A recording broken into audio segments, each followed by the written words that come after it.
नमस्कार दोस्तों, स्वागत है आपका साइंस जर्नी में। आज 21वीं सदी में भी जब विज्ञान ने सारे अंधविश्वास पाखंड की पोल खोलकर रख दिया है, तब भी धर्म का पुश्तैनी धंधा चलता रहे, इसीलिए इसके धंधेबाजों ने अपने अपने धर्म ग्रंथ से भी विज्ञान टपकाना शुरू कर दिया है। कुछ ने अपने धर्म ग्रंथ के शब्दों का मतलब ही बदल दिया और विज्ञान से मिलता जुलता कुछ शब्द डालकर विज्ञान सम्मत बता दिया, तो कुछ ने शब्द भी बदला और जिसको नहीं बदल सके, जिसमें वो बुरी तरह से फंस गए, उसको मिलावटी मिलावटी कह के प्रचारित कर दिया कि ये किसी दूसरे ने मिला दिया, ये मेरा नहीं है। आप समझ ही गए होंगे मैं किन की बात कर रहा हूँ। लेकिन ये तो विज्ञान का युग है। आप जितना छुपाओगे, जितना षड्यंत्र करोगे, उतना ही ज्यादा एक्सपोज होते जाओगे। कुछ दिन पहले ही कई सारे कमेंट्स आए, जिसमें से कुछ लोग ये दावा कर रहे थे कि उनकी धर्म ग्रंथ की किताबें विज्ञान सम्मत हैं, कोई एक फॉल्ट भी उनके धर्म ग्रंथों के अंदर दिखा दे तो फिर वो विज्ञान को मान लेंगे, धर्म को छोड़ देंगे। इस तरह की बातें थी। हालांकि उसमें से कुछ महोदय लोग ऐसे भी थे जो ये बता रहे थे कि कुरान में सूरा 13:3 में कि धरती फ्लैट है, लेकिन वो धरती फ्लैट नहीं है, उसका कुछ और मतलब है। कुछ लोग बता रहे थे कि शुतुरमुर्ग का अंडा बताया गया है कुरान में, और इस तरह की दलीलें थी। तो ये वीडियो स्पेशली मैंने इसी बात को डिस्कस करने के लिए बनाया है कि क्या वास्तव में धर्म ग्रंथ में पृथ्वी के बारे में क्या बातें बताई गई हैं। अगर वेदों की बात करें तो उसमें पृथ्वी को खड़ी बताया गया है। आप वीडियो 28 देखें, उसमें पूरी डिटेल से मैंने यह दिखाया है। आज के वीडियो में कुरान ने पृथ्वी के बारे में क्या कहा है, इस बात पे हम डिस्कस करेंगे। दरअसल कुरान अरब देशों में विकसित हुआ और चूंकि वो अरबी लैंग्वेज में है, इसीलिए उसके विभिन्न तर्जुमे विभिन्न लैंग्वेज में प्रकाशित हुए ताकि दुनिया के दूसरे कोनों के लोग भी उसे समझ सकें। वैसे तो दुनिया के किसी भी कोने में कोई भी मुस्लिम अरबी भाषा में ही कुरान को रटता है और उसे दोहराता भी है, लेकिन उसमें क्या लिखा है उसका मतलब वो कभी नहीं समझ पाता। आप भारत के ही जितने मुस्लिम्स हैं वो सभी नमाज पढ़ते समय अरबी शब्दों का उच्चारण करते हैं, जबकि वो खुद ही नहीं जानते कि इसका मतलब क्या होता है। यही हाल पूरे दुनिया भर में है। इसी का फायदा उठाकर जो धर्म गुरु हैं वो इन शब्दों का मतलब बदल देते हैं और आम आदमी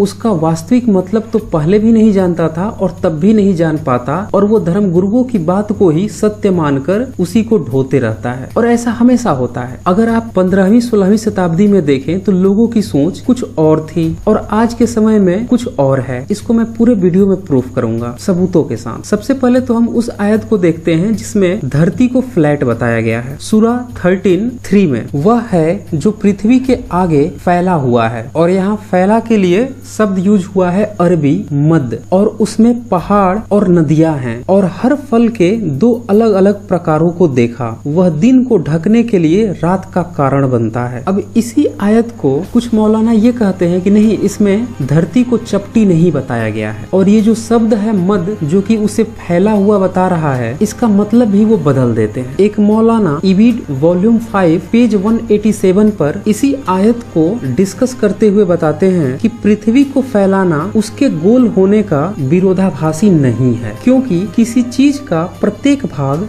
बहुत बड़ा और गोल दिखाई देता है जब वह अलग से देखा जाता है। एक सतह के अलावा कुछ भी नहीं दिखता, और कुरान आम लोगों को संबोधित करता है चीजों के बारे में, उसके विचार, चूंकि आम दर्शक इसे फैलाने वाली सतह के रूप में देखते हैं, इसीलिए इसे इस तरह से पहचाना गया है। यानी कि यहाँ पे मौलाना सीधी तरह से यह बात कहते हैं कि एक धरती पर रहने वाला इंसान को धरती फ्लैट दिखाई देती है, इसीलिए कुरान में इसे फ्लैट बताया गया। जबकि आप पूरे कुरान को पढ़ें तो वहाँ पे कई ऐसी आयतें हैं जो आपको जो समझ में आएगी, वहाँ पे ये लोग फिर से मतलब बदल देंगे। जैसे एक आयत में यह बताया जाएगा कि अल्लाह ने 6 दिनों में इस पूरे ब्रह्मांड को बना दिया, जिसमें धरती को भी बनाया, चांद तारे भी बनाए, जीव जंतु भी बनाए, और ये सारा काम 6 दिन में किया। तो यहाँ पे दिन का मतलब आपके अनुसार वह दिन है, लेकिन वहाँ पे ये कह देंगे नहीं, यहाँ पे एक दिन का मतलब कई करोड़ों साल है, वहाँ पे ये मतलब बदल देंगे। और यहाँ पे क्या बता रहे हैं कि जिस तरह से दर्शक इसे समझते हैं उस हिसाब से इसे बताया गया है। तो अलग अलग जगहों पे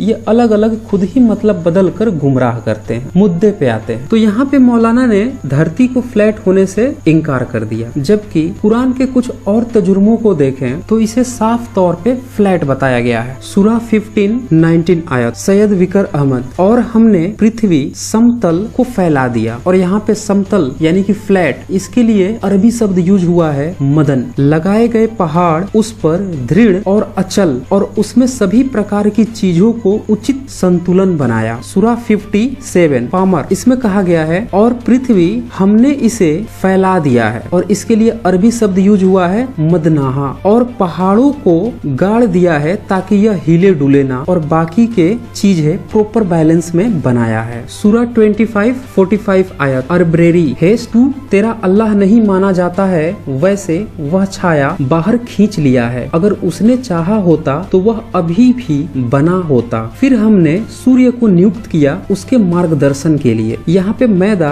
अरबी वर्ड छाया के लिए इस्तेमाल हुआ है। अब यहाँ पे छाया गोलाकार तो हो नहीं सकता है, वो तो किसी भी शेप में हो सकता है। एक और आयत देखें, सूरा 84:3-4 वाई अली, और जब पृथ्वी बाहर चपटी हो जाती है, और इस चपटी के लिए शब्द यूज हुआ है मुद्दत, और जो आगे है उसके भीतर डाली जाती है और साफ खाली हो जाती है। बेसिकली यह आयत तब इस्तेमाल हुई है जब कयामत के दिन यानी जजमेंट डे के दिन, जब अल्लाह सभी चीजों को नष्ट कर फिर से एक नई पृथ्वी बनाने की बात करता है, तो वहाँ पे यह शब्द मुद्दत यूज करता है फ्लैट के लिए। उसमें न तो पहाड़ होंगे, न इमारतें होंगी, न गुफाएं होंगी, बिल्कुल फ्लैट हो जाएगी और चिकनी हो जाएगी। तो यहाँ पे यही मुद्दत शब्द फ्लैट के लिए इस्तेमाल हो रहा है, और यही मौलाना सूरा 13:3 के लिए इसी का मतलब बदल देते हैं कि नहीं वो तो फ्लैट नहीं है। इस बात को जांच करने के लिए हमें जो डिक्शनरी है उसे भी देखना होगा कि कैसे धार्मिक लोग जो बातें डिक्शनरी में नहीं भी दी हुई हैं फिर भी अपने तरफ से बदल के लोगों को गुमराह करते हैं। अब देखिए जो रूट वर्ड है मड, इसका मतलब होता है व्याकुलता, फैलाव, विस्तार, खींच, प्रसार। Hans Wehr 4th edition page 1052-1053 dictionary पे। इसी तरह से बहुत सारी डिक्शनरियां हैं, किसी में आप उठाकर देखें, चाहे वो फ्रांसिस जोसेफ एस्टिंगिस अरबी अंग्रेजी डिक्शनरी हो पृष्ठ 974, उसमें भी यही बताया गया है, बढ़ाया, खिंचाव, विस्तार, या फिर कोई और भी आप डिक्शनरी इस्तेमाल कर लें, सब पे इसका मतलब खींचना, बढ़ाना और फैलाना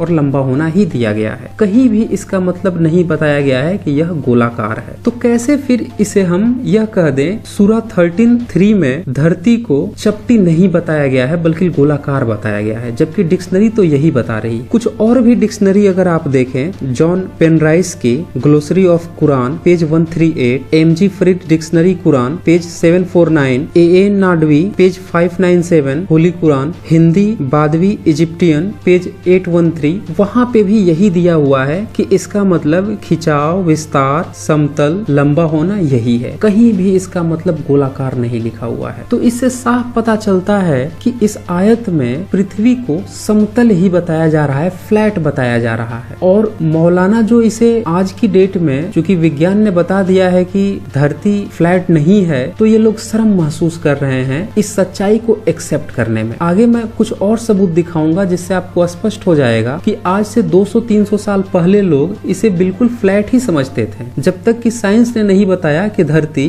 भू शेप में है, या यूं कहें कि लगभग गोलाकार शेप में है। दरअसल यह जो आयत है, इस आयत में कई सारे शब्द हैं, जैसे कि उसे बिस्तर की तरह बिछाना बताया गया, तो उसके लिए अरबी शब्द इस्तेमाल हुआ है फरसान। अब इस फरसान को आप कई और आयतों में देखें तो वहाँ भी इसका मतलब बिछाना ही है। जैसे सूरा 2:22 टीबी इरविन, उसमें लिखा है, वह है जिसने पृथ्वी को आपके लिए एक कालीन अरबी में फरसान बना दिया है और आपके ऊपर आकाश बनाया है और आकाश से पानी डालने के लिए पानी भेजा है और आपके लिए जीविका के रूप में इसके द्वारा फल लाया है। और जब आप जानते हैं कि अल्लाह के लिए प्रतिद्वंदियों को स्थापित न करें। तो देखिए इस आयत में बहुत सारी ऐसी बातें हैं जिस पे चर्चा हो सकती है, जैसे कि ये बता रहे हैं कि आकाश से पानी आया है, जो कि पूरी तरह से गलत है। अगर आप धरती का फॉर्मेशन पढ़ें तो आप ये पाएंगे कि जब धरती काफी गर्म हो गई तो इसी के वेपर बाहर निकल के गए और वो ग्रेविटी से बाहर नहीं गए बल्कि बादल बन गए और फिर इस पे बरसे। तो ये खैर एक अलग मुद्दा है। अभी हम बात कर रहे हैं वो आयत पृथ्वी के बारे में क्या बता रहा है। तो यहाँ पे फरसान का मतलब कालीन है, यानी कि बिछाने की बात हो रही है।